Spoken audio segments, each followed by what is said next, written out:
और आज एक दिल से दिल तक की बात करने वाला हूँ तुम लोगों से। और जो मेरी वाइफ है जोई, वो इंडिया के बारे में जानती है बट वो इतना ज़्यादा नहीं जानती पॉलिटिकली, और पाकिस्तान के साथ रिलेशन कैसे है, हमारे हमारे देश में क्या चलता है। ये वीडियो मैं इसलिए बना रहा हूँ कि मैं जोई को बता पाऊँ कि भाई पहलगाम में क्या हुआ। तो मैं उसको बताने वाला हूँ पहलगाम के अटैक के बारे में, सिक्योरिटी का मिस होना, और मैं उसको बताने वाला हूँ इंडस वाटर ट्रीटी के बारे में। भाई लोगों में एक्सपर्ट तो नहीं है बट जो थोड़ी बहुत मेरी नॉलेज है उसके हिसाब से मैं अपनी बीवी को समझाने वाला हूँ ये सब चीजें। अगर उसको समझ में आ जाएगी तो मतलब भाई 14 साल के बच्चे को भी समझ में आ जाएगी, क्योंकि उसका दिमाग पॉलिटिक्स और नंबर्स में थोड़ा कम चलता है। तो भाई लोगों शुरू करते हैं। जोई, आज तुझे एक इंडिया के खूबसूरत से हिस्से की बात बताने वाला हूँ। ये है भाई बात जोई ऊपर के, हमारे इंडिया के ऊपर के पार्ट की, जिसका बॉर्डर लगता है पाकिस्तान से, और वो स्टेट है जम्मू एंड कश्मीर।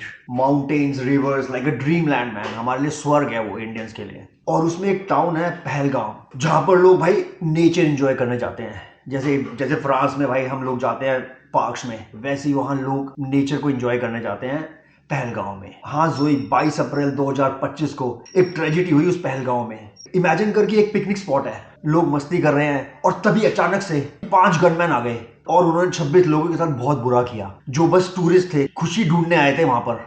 और उनमें से एक लोकल भी था जो वहां पर उनकी हेल्प करने आया था। It's like a bully squaring everyone.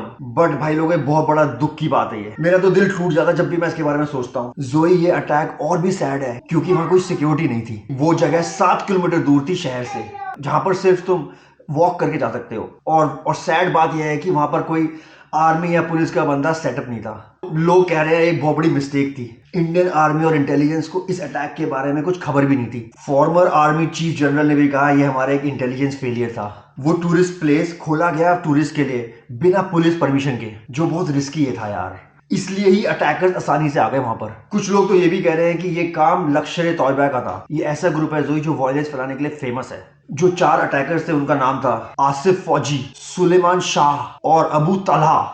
अब पुलिस और आर्मी उसको ढूंढ रही है, और साथ ही साथ जो हमारी सिक्योरिटी है बहुत ज्यादा टाइट हो गई है अब उधर। जोई, इस स्टोरी में सिर्फ गुस्सा या ब्लेम नहीं है, इसमें इंसानियत की बात भी है।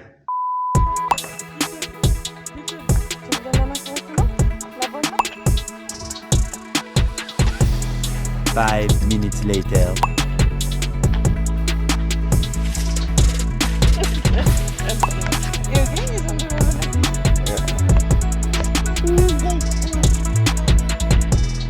तो जोई अब सुन, अटैक के बाद इंडिया और पाकिस्तान के बीच में टेंशन और ज्यादा बढ़ गई है, और एक बड़ा इशू है इंडस वाटर ट्रीटी। ये क्या है? इमेजिन करो एक बड़ा रिवर सिस्टम, इंडस और उसके ट्रिब्यूटरीज जैसे झेलम, चेनाब, रवि, ब्यास और सतलज। ये रिवर्स दोनों कंट्रीज के लिए जान है, फार्मिंग, इलेक्ट्रिसिटी, ड्रिंकिंग वाटर के लिए। पर 1947 में जब इंडिया और पाकिस्तान अलग हुए, इन रिवर्स को भी डिवाइड करना पड़ा था हमें। 1950 में वर्ल्ड बैंक ने हेल्प करके 1960 में इंडस वाटर ट्रीटी बनाया, sign by Indian Jawaharlal Nehru and Pakistan के अयूब खान से।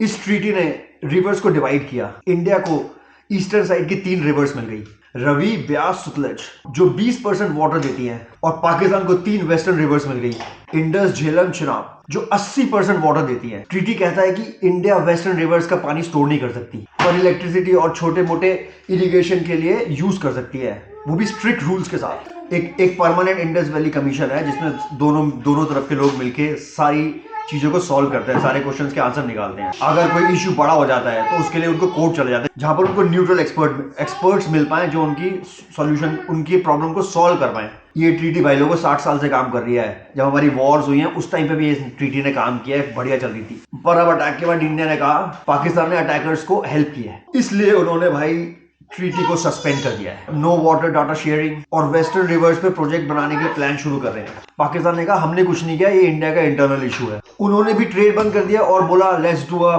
Fair investigation. पाकिस्तान के लिए ये ट्रीटी बहुत बड़ी है। 240 मिलियन लोग इस रिवर पे डिपेंड करते हैं। इंडिया के लिए भी जरूरी है बट पाकिस्तान के लिए हमसे ज्यादा जरूरी है। और पाकिस्तान को तो हो गई टेंशन, क्योंकि अगर उसका पानी कम हो गया तो उनकी इरिगेशन में बहुत ज्यादा प्रॉब्लम आने वाली है। It's like a big water sharing deal, but nowadays they both are fighting for it. Why not they just talk about it? सही है भाई, कश्मीर एक ऐसी जगह है जहां पर दोनों देशों का दिल लगा हुआ है, जैसे शेयर्ड गार्डन। दोनों दोनों देश उसको क्लेम करते हैं, इसलिए जब भी अटैक होते हैं दोनों के दोनों देश भाई ब्लेम गेम खेलना शुरू कर देते हैं। ये सब चीजें थोड़ी मेरे को डरा देती हैं, क्योंकि भाई वॉर किसी भी चीज का आंसर नहीं है, ना इंडिया के लिए ना पाकिस्तान के लिए। Okay, Temis, you ready? Ur.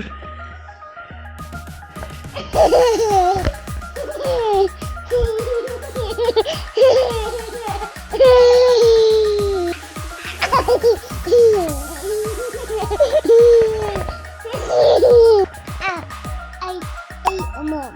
What more? What more?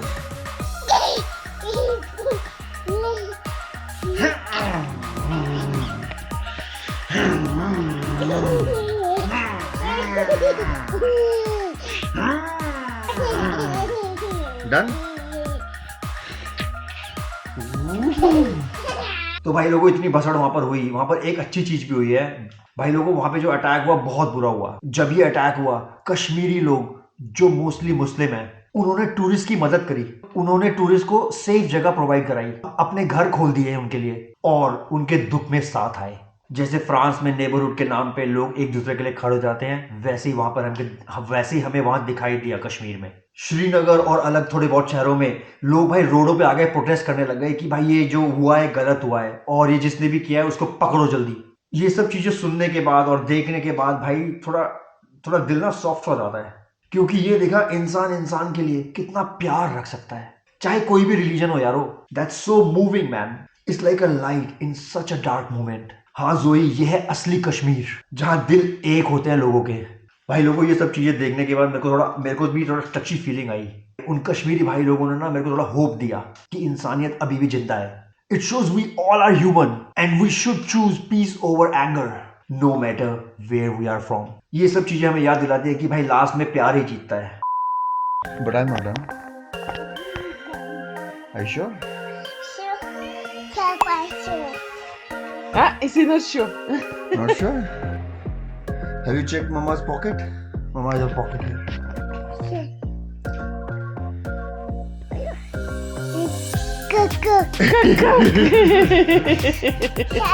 Yeah. His pocket. Whose pocket was that?